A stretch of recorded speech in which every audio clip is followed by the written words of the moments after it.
Today we will discuss about MCQ type questions along with some theoretical aspects related with plasma membrane and its composition. So coming to our first question, the question is the average thickness of plasma membrane of an eukaryotic cell is, and the option are 5 to 10 nanometer. First option, B option is 5 to 10 angstrom, and C option 5 to 10 micron meter, or D option 5 to 10 picomicron meter. So before answering these questions, let us discuss some topics or the theoretical ways behind this thickness of cell membrane. So here we know that the phospholipid bilayer, it is main structural component of membranes, and here they are approximately, if in case of phospholipids, they form this 4 nanometer length as a whole in the lipid bilayer, and sphingolipids, they are more than 4, means they range between 5 to 10, they infer this thickness, and cholesterol, they are less than 4. And there are other types of lipids, they are called as bolalipids, and these are kind of tetraether lipids. That is a class of lipids, bolalipid, and these are found in archaebacteria. And main structural function, structural difference between these pololipids is that they span entire phospholipid bilayer, and the function of these is to infer stability to these archaebacteria which grow under or in the extreme environmental conditions.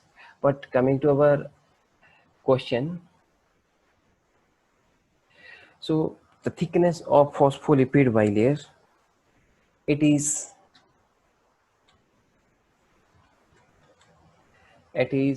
should be around 5 to it should be around 5 to 10 nanometer, because as we know it is around this range, and along with sphingolipids, that it varies from 5 to 10 nanometer in thickness. And next question, which of the following is not the function of plasma membrane? Option A is intercellular interactions, option B is responding to external stimuli, option C is energy transduction, and option 4 is assisting in chromosome segregation. So let us discuss in brief about the functions of plasma membrane. First, they respond to signals. This is the main function. Second, they also helps in intracellular interactions. They helps in energy transduction. They helps in formation of compartments or cellular organelle formation, scaffolding of various biological activities, and they act as a selective permeable barrier between cell and its surrounding environment. They also helps in transport of solute. But here we can find, and this is a text from Karp book, Cell and Molecular Biology book by Karp, and here the point, option D, that is assisting in chromosome segregation, it is not true. They helps in intercellular interactions, it is true. They respond to external stimuli, it is also true. They helps in energy transduction, that is you have better idea about electron transport chain on inner mitochondrial membrane. So here they are also involved in energy transduction. So this is the main function of cell membrane. But segregation of chromosomes and its assistance by plasma membrane, it is not a proper function of cell membrane. Instead, it is a function of spindle fibers or microtubules, where polymerization and depolymerization from centrosome regions, they helps in segregation of these chromosome into daughter cells. So next question, Which of the following statement is true regarding the surface tension of plasma membrane? So it is a very simple and very basic question. True information regarding surface tension of plasma membrane. So option A, surface tension of plasma membrane is more than the pure lipid structures. Second is surface tension of plasma membrane is less than the pure lipid structure. Third, surface tension of plasma membrane and pure lipid structures, they are same. And option D, plasma membrane do not have surface tension. When we analyze all these four statements, the correct statement, it is your option. It is, can it be a correct statement? That is, surface tension of plasma membrane is more. If it is more than your pure lipids, then they are not supposed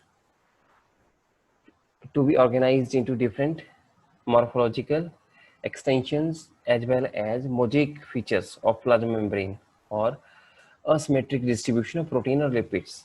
Because, and second, surface tension of plasma membrane is less than the pure lipid structure. This is true. This is true statement. That's why they are arranged in such a way that the surface tension around phospholipid bilayer is due to your hydrophilic head and hydrophobic interior cores. And here it is a stabilizing force that helps in retaining the morphological physical boundary where the cell membrane or plasma membrane, they enclose cytoplasmic content as well as your organelles.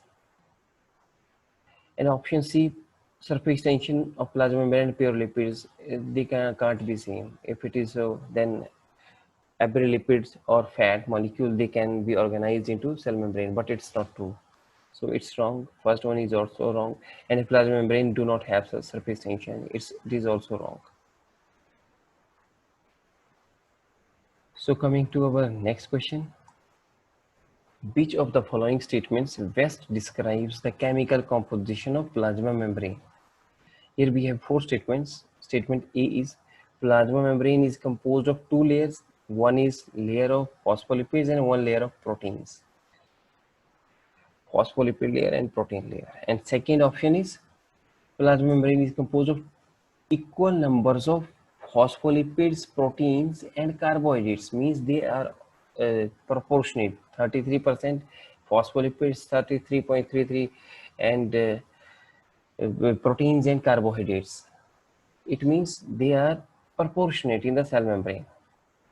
And third option, plasma membrane is bilayers of proteins with associated lipids and carbohydrates. Means there are bilayers of proteins. And option D, plasma membrane is bilayer of phospholipids with associated proteins and carbohydrates. So all these four statements, they have these three components, that is carbohydrate, lipids, and proteins. But their arrangement, we can discuss it with this diagram here. We have better idea about arrangement of this is from this diagram. We have outer leaflet, inner leaflet. This is phospholipid layer, and here it is also phospholipid layer, and collectively it is a bilayer. And there are certain protein molecules, they are peripheral molecules, they are certain integral molecules. And apart from this, these lipid bilayer, when we observe these under high magnification, we can observe other kind of these green structures, they are carbohydrates. So we have as a whole phospholipid molecules, protein molecules, these are lipids, phospholipids, sphingolipids, and other lipids, and these are proteins, and these are carbohydrates. but their distribution of these three components in these phospholipid bilayer. First, we have phospholipid bilayer. We do not have bilayers of your one is lipid or other one is proteins. So we have phospholipid bilayers. Second thing, we have proteins, and they are not equally or evenly distributed.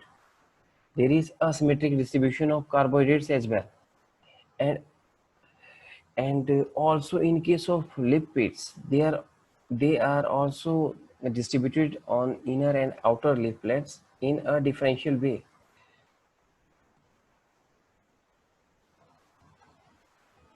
For example, we can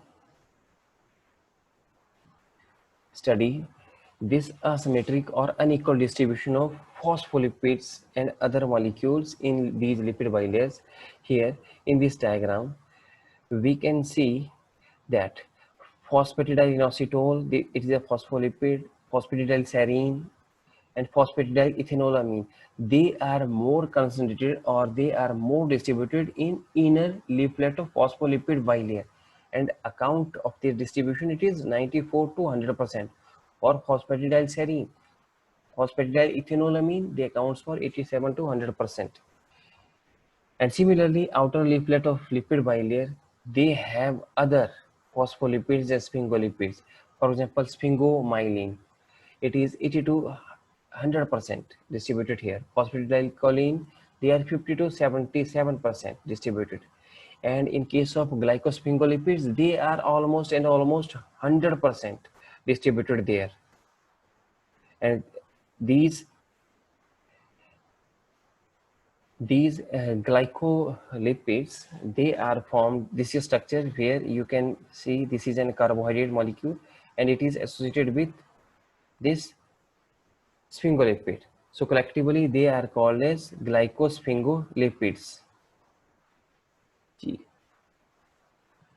Glycosphingolipids, and they are found on these lipid bilayer toward its extracellular site. And on the other hand, you can observe here the distribution of phosphatidylcholine. These red color, they are more on outer leaflet. They are more on this outer leaflet. And in case of phosphatidylserine, they are more distributed in the inner leaflet. These green color, they show you this phosphatidylserine. So as a whole, these lipids, proteins, and carbohydrates, they are not equally distributed. First, they are not equally distributed. First statement, we can now analyze it in a better way. Here, one layer of phospholipid and one layer of proteins, it is a wrong statement. And second, plasma membrane is composed of equal numbers of phospholipids, proteins, and carbohydrates. It is also wrong statement. And third statement, plasma membrane is bilayers of proteins and associated lipids and carbohydrates. We can see this option later on. First, D option, plasma membrane is bilayers of phospholipids with associated proteins and carbohydrates. Here, you can see bilayers of proteins. It's not bilayers of protein, it's bilayers of lipids. So it is also wrong statement. Here we have bilayers of phospholipids where your proteins and carbohydrates, they are associated there. So answer is option D.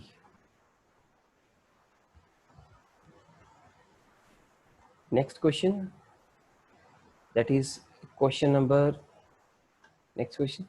Consider these following statements, and here we have statements. Statement A, the polar portion of cholesterol is facing external to the membrane. I think it's a true statement. And option B, placement of cholesterol molecules in membrane interfere with the flexibility of lipids hydrocarbon chain. And option C, cholesterol provides stiffness to membrane.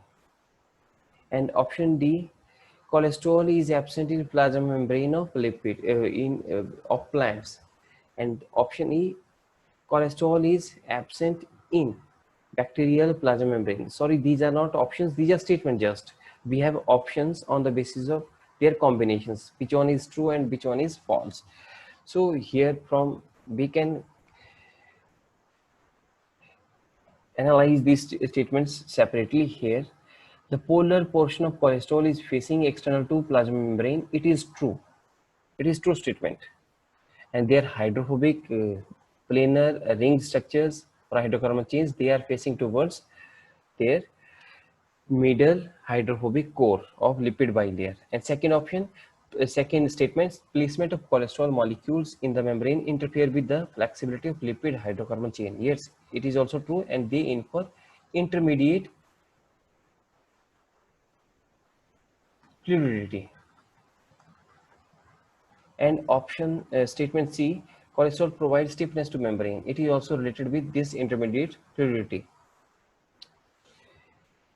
And this statement D, cholesterol is absent in the plasma membrane of plants and cholesterol is absent in bacterial plasma membrane. We can analyze these options, but first let us discuss in brief about animals. They have cholesterol molecules. This is cholesterol. Bacteria, they have type of cholesterol. These are sterols and they are called as hopenoids. They are called as hopenoids. And in case of plants, they have sterols, and these sterols, they are called as either beta cytosterol or beta cytostenol or campestyrol. And in case of fungi and protozoans, they have other type of sterol. It is called as ergosterol. Means plants, they do not have cholesterol. And similarly, bacteria, they also don't have cholesterol. Plants, they have these sterols which are called as either campestyrol, beta cytosterol or beta cytostenol. And in case of bacteria, they are called as hopenoids. They are not cholesterol. They are sterols, but they are not cholesterol. So from these statements, the first three, they were true. And next, cholesterol is absent in plasma membrane of plants. It is also true. And cholesterol is absent in case of bacterial plasma membrane. It is also true. And if they are sterol, if it is present here, it is called as campestyrol or beta cytosterol. Or in case of bacteria, they are called as hopenoids. So all these five statements, they are true. A, B, C, D, E, all are true statements. So coming to our next question, biochemical analysis of a plasma membrane sample showed about 20 to 25% cardiolipin content, which is a type of membrane lipid. And on the basis of this distribution, uh, which of the following statements are true or false according to this percentage distribution of cardiolipin? So first statement is human erythrocyte cell membrane.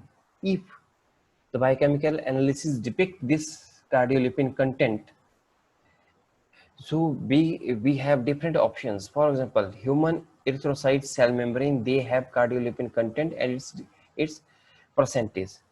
So second is myelin sheath of nerve cells. Third statement, mitochondrial inner membrane. And fourth statement is mitochondrial outer membrane. We can analyze these statements or options, but first let us discuss its distribution. We have different types of lipid molecules which are found in membranes. And first is phosphatidic acid. They are absent in case of bacteria. Similarly, here you can find these cardiolipins. They are absent in case of erythrocytes or human myelin sheath, and they are found in E. coli. And they are also found in this beef heart mitochondria. And apart from this, there is also another, this is phosphatidyl ethanolamine. It is a type of phospholipid. They are also more abundant in cell membranes of prokaryotes or bacteria as compared to your eukaryotic. These organisms, they have just a 20 to 30% distribution. But here approximately 60 to 70% of phospholipids in cell membrane of bacteria, they constitutes this phosphatidyl ethanol amine. And cardiolipins, they are totally absent in case of eukaryotic cell membranes, and they are found in case of prokaryotic cell membranes. And similarly here, there is another phospholipid, that is phosphatidyl glycerol. It is also absent in case of eukaryotic cell membranes, and they are also found in prokaryotic cell membrane. So coming to our main questions, cardiolipin. Basically, it is an important component of inner mitochondrial membrane, where its origin is designated to its endosymbiotic association with your evolving eukaryotic system. And here, in case of inner mitochondrial membrane, it constitutes about 20% of more than 20% of total lipid composition. It is also found in another bacteria, other number of bacteria. What if in case of eukaryotic system, or in case of their mitochondria, these inner mitochondrial membrane associated cardiolipins, they are distributed toward or to the outer membrane, then such cells, they are programmed to die. Means this distribution from inner to outer mitochondrial membrane lead to apoptosis of the cell. And similarly, their distribution, it is also designated to endosymbiotic hypothesis. So coming to our main question, biochemical analysis of plasma membrane, where a sample is showing about 20 to 25% cardiolipin content. We do not found these cardiolipin in case of human erythrocytic cell membrane. So it's a wrong statement. We can not observe these cardiolipin. And second, myelin sheath of nerve cells.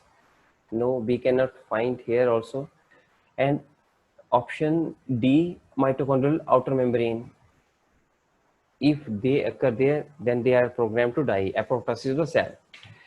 But here in case of inner mitochondrial membrane, they are there, and it is also confirming its prokaryotic origin or endosymbiotic origin, and it's our correct statement or correct option.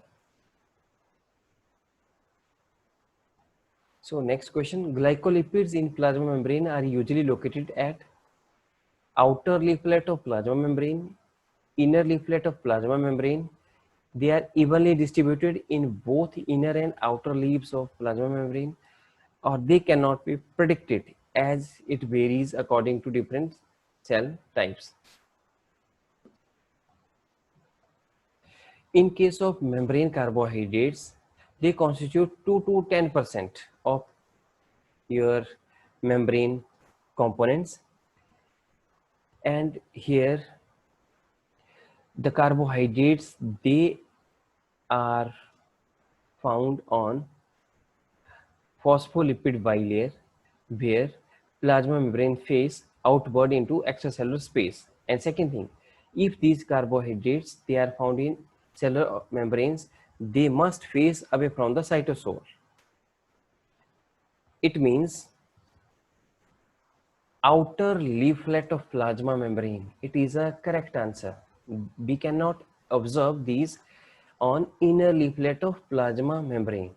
And second thing, they here evenly distributed in both inner and outer leaves. It is also not true, and they cannot be predicted. It is also not true. They are mainly distributed on or found on outer leaflet of plasma membrane. And one more point, glycolipids here, carbohydrates are covalently linked to glycosphingolipids.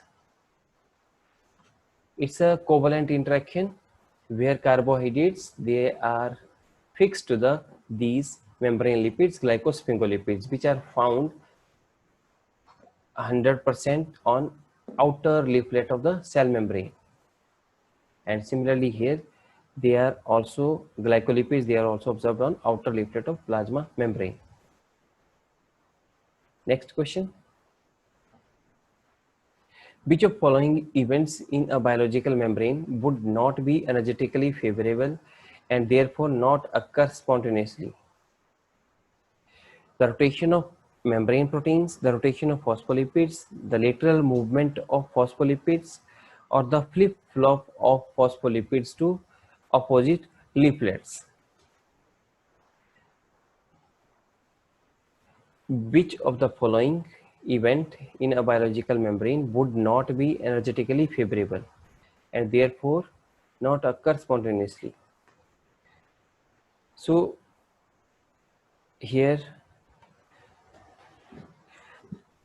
lateral diffusion of lipid, it is also very fast phenomena, but the transverse diffusion, that is the movement of phospholipids from this outer leaflet to inner, from this to here, this it is a very slow process, and this type of movement, it is called as flip-flop movement. And this lateral means from within same leaflet it shift to the next, this is the next site, that is lateral diffusion, and it is very fast, rapid one. But on the other hand, transverse diffusion, it is very slow, and here it is also called as flip-flop diffusion. And the rotation that involve within the same molecule around its lateral diffusion, we can also see this like this, within same leaflet, but transverse from one leaflet to the other, from this to the this, from this to the other leaflet. And this transverse diffusion, it is mediated by three different enzymes: flippages, floppages, and scramblages. Flippages, they cause the movement of lipids from outer leaflet, this is outer leaflet, to the inner leaflet. Means they cause the movement of lipids toward cytosol. But this movement or the activity of enzyme, it require hydrolysis of ATP molecule. And second, floppages, they also cause movement of or the transverse diffusion of lipids away from cytosol, that is from inner leaflet to the outer leaflet, and it also require hydrolysis of ATP molecule. And there is also another third enzyme, scramblase, that balance this asymmetric function which has always been there fixed by these flippages and floppages. And here it can either can cause transverse diffusion of lipid from inner to outer or outer to inner leaflets. Here it do not require ATP hydrolysis. It just need a cytosolic concentration of calcium ions that act as a determining factor, and here the distribution of phospholipids is accordingly fixed. So coming to our main question, here this option D, that is the flip-flop of phospholipids to the opposite leaflet, it is our correct answer, and rest these, they are wrong statement. Rotation of membrane proteins and rotation of phospholipids and the lateral movement of phospholipids, they are fast on and they do not require energy. Okay, so next question. Malarial parasites uses Phillips on the plasma membrane of RBC as a receptor to enter in the cell. They basically utilize this glycophorin. This is its correct answer, glycophorins. They do not require these band 3 spectrin and chirin proteins. These spectrin and chirin proteins, they are also there on the RBC cell surface. But here, the entry, it is mediated by this channel, that is glycophorin. And this glycophorin, it is a transmembrane protein where its exterior surface, it has certain extracellular cytosolic domain that carries sialic acid molecules, and its cytosolic domain, this is extracytosolic domain of glycophorin, and this is cytosolic domain of glycophorin. Cytosolic domain, it has positively charged amino acids lysine and arginine, and outside this extracytosolic domain, it has negatively charged molecule sialic acid, and instead this transmembrane domain, it has just non-polar amino acids which are compatible, or they are very conducive with hydrophobic tail region of phospholipid bilayer. So this is whole distribution, and it is utilized for the movement of malarial parasites from outside to the cytoplasmic side of your RBC. So correct option is glycophorin. And next question, the carbohydrate content of plasma membrane in eukaryotes is likely, it is 2 to 10%. We have already discussed this, and 25 to 28, these are wrong statements. Means carbohydrate, among carbohydrates, proteins and lipids, carbohydrates are the least abundant macromolecules which are found in cell membrane. We can also study or note down some other important points here. Carbohydrates, they make this 2 to 10% of cell membrane by weight. And here, this is important point. This is important point. More than 90%, more than 90% of the membranes of the membranes carbohydrates, they are covalently linked with proteins to form glycoproteins, and this process, it is also called as glycosylation. It is also called as glycosylation, and we know there are two types of glycosylation: N-linked glycosylation and O-linked. N-linked occur in endoplasmic reticulum and O-linked it occur in Golgi body. So here glycosylation, it is a process where a carbohydrate moiety is covalently fixed to a N-linked or O-linked protein. Means these are covalently linked, but less than this constitutes about 90%, and it is true for the distribution of carbohydrate, and rest or less than your 10% of carbohydrates, they are also covalently linked to the lipids, and they form glycolipids. And all these structures, they are found on outer leaflet of phospholipid bilayer. They are not found on inner leaflet.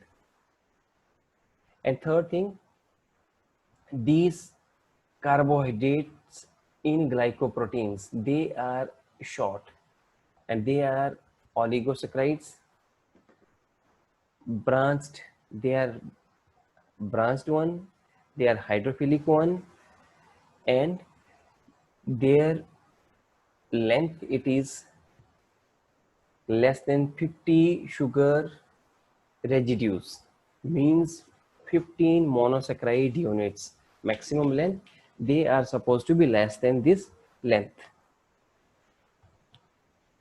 So coming to our main question, this was done. So distribution is 2 to 10% by weight. The carbohydrate in plasma membrane, they always face inward to the non-polar portion of membrane. This is our next question. They always face outward to extracellular space. They always face to the lumen of cells. They are directed to all sides in the membrane randomly. We have already discussed this question, and our correct option is they always face outward to the extracellular space. It is our correct answer. Always face inward to the non-polar portion of it, it's a wrong. Always face to the lumen of cells, it's also wrong. Directed to all sides, no, they are not directed. They always face outward to the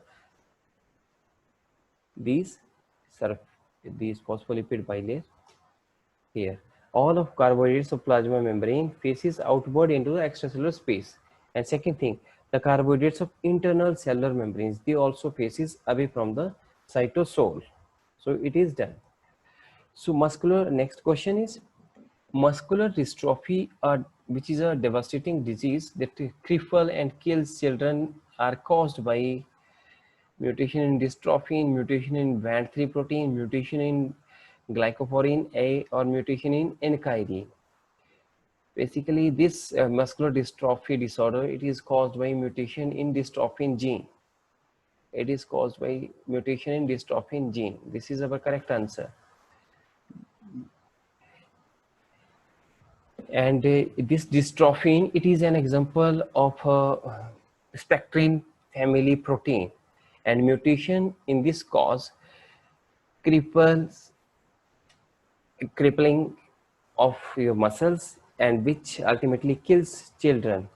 And the most important feature of the pathogenicity related with this mutation in dystrophin, it is that the muscles where this dystrophin it is mutated one, they eventually die.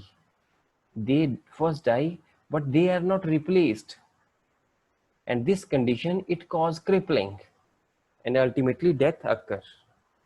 So dystrophin, muscular dystrophy, it is related with dystrophin gene mutation. Next question.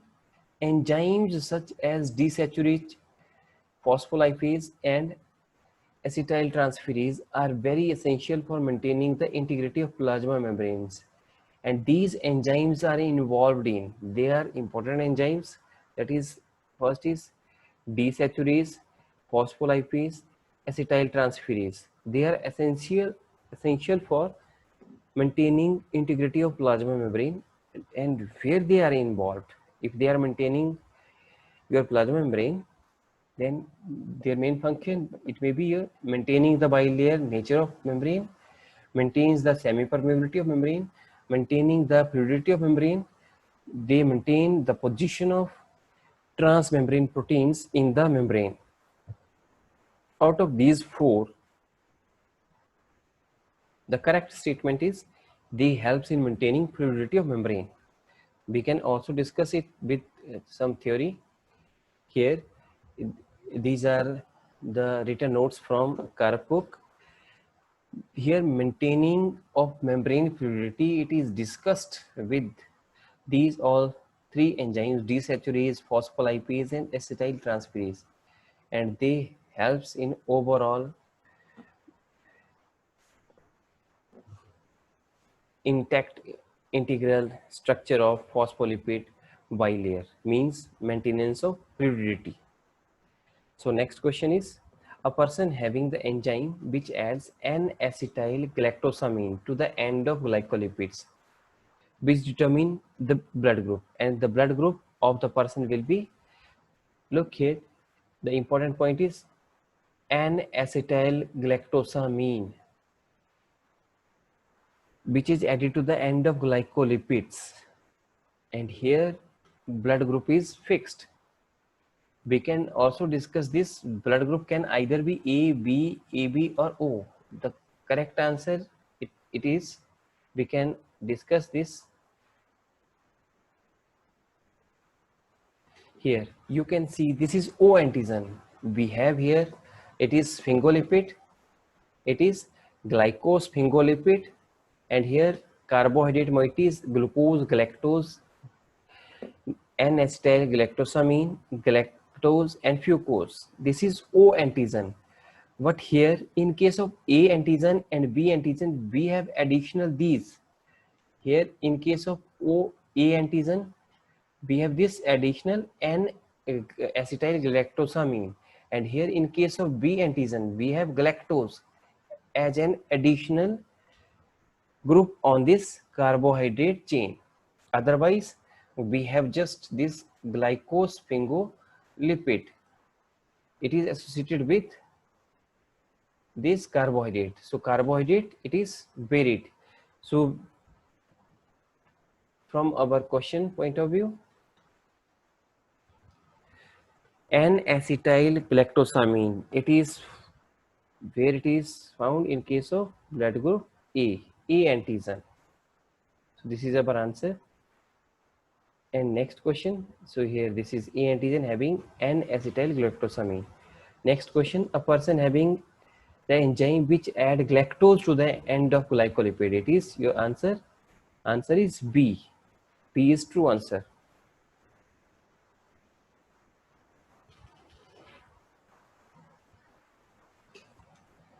Okay, and coming to our next question, this is also same B antigen V, it is galactose. And in case of blood group A and V, AB blood group, we have both these N-acetyl galactosamine and galactose. we have these both A and B antigens associated with same RBC. And next question, red blood cells in the blood repel each other due to, we have a better idea about morphological features of RBCs. Because of absence of nucleus and other cytoplasmic organelles, RBCs in mammals or human beings, they are biconcave, this like this, having slight concavity on its both sides. There are depressions, and they can form suction like features or exert these features to form stacks of the cells.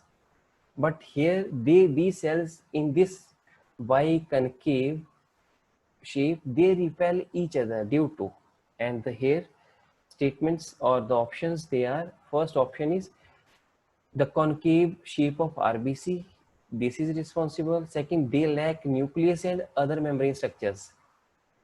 And third, carbohydrates moieties of glycophorin A in RBC membrane, they contain sialic acid residues. We have already discussed this thing. And option D, amino acids in the peripheral portion of glycophorin A are negatively charged. They are amino acids, they are negatively charged. So correct answer, can it be your concavity of RBC responsible for this repulsion, or the lack of nucleus or other membrane structures? They are responsible. But its correct answer is carbohydrates moieties of glycophorin A in RBC membrane contain sialic acid residues, and they are basically negatively charged molecules, and they help in repulsion, and due to which these RBCs, they do not form stacks, or they do not come close to each other, and thus it also prevent aggregation or grouping of these RBCs, and thus also helps in preventing blockage at capillaries level. We can also discuss it with some theory here. There occur overexpression of sialic acid on surface, which create a negative charge on the cell membranes, because we have these sialic acid as negatively charged molecules. And if the negative charge, this is outer surface of this sialic acid residues, these are here, and here it can be represented as sialic acid residues. So here we have net negative charge due to these sialic acid.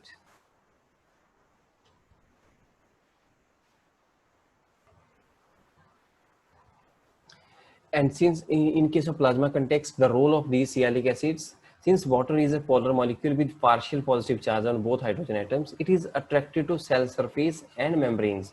So that's why this outside surface of RBCs, it is more compatible and conducive with plasma, which is having more than 90% water. So here they forms a continuous connective tissue. That's why blood is also called as loose connective or liquid connective tissue.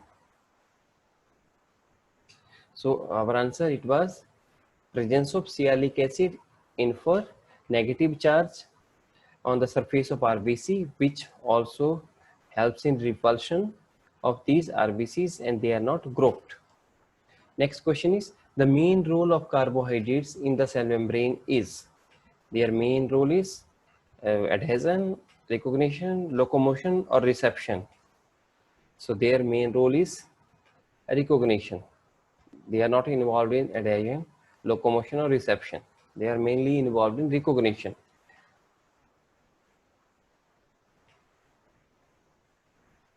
So main role, interaction and in recognition. And next question, best method to study the properties of integral membrane proteins in plasma membrane is, cryosectioning and electron microscopy, freeze fracture analysis and electron microscopy, atomic force microscopy, or all of these three above given options? Our its answer is freeze fracture analysis and electron microscopy. Cryosectioning is just sectioning at low temperature, but it is not here frozen. So coming to its theoretical aspect, basically freeze fracture technique, it utilize freeze fracture replication, and here replication is done by first tissue is frozen and then it is cut with a knife or blade into two pieces, and similarly a fracture plane it is observed, and here this fracture plane it is observed between two leaflets of lipid bilayer, and here a metal is deposited on their surface to form a shadowed replica, and further this shadowed replica of your these distribution of proteins it is viewed under, because now it has impressions of these integral membrane proteins, and now this metallic deposit it is viewed under electron microscope and analyzed for distribution of proteins. So our answer was freeze fracture technique and electron microscopy. So next question, GPI anchored proteins are peripheral proteins of plasma membrane, integral proteins of plasma membrane, proteins with which randomly binds to the lipids of plasma membrane, and option D, proteins which binds to ion gated channels in the plasma membrane. So GPI anchored proteins are basically your these first one, peripheral proteins of plasma membrane. And coming to its theoretical aspect, they are just distributed on outer leaflet of phospholipid bilayer, and here they are involved in diversified functions. Next question, the fluidity of plasma membrane increases with increase in saturated fatty acids in the membrane, increase in unsaturated fatty acids in the membrane, increase in phospholipid content in the membrane, increase in glycolipid content in the membrane. Fluidity of membrane is determined by a number of factors, and here you can see from this fatty acid chains and their distribution how it influences its transition temperature or melting temperatures. If we have just saturated fatty acids without any double bonds in their hydrocarbon chain, we have close packing of these hydrocarbon chains, and these close packings require more energy or temperature, and usually such lipids or fats they are solid at room temperature.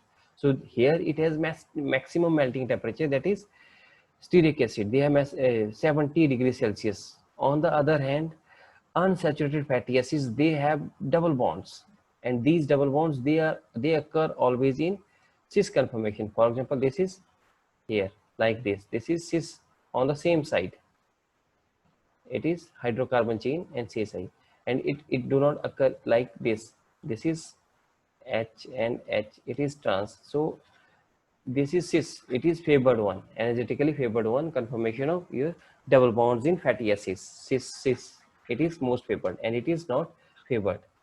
And if you consume lipids or fats rich in these trans fatty acids, they are thought to be the cause of cancerous growth, or they can induce malignancy in the eukaryotic systems.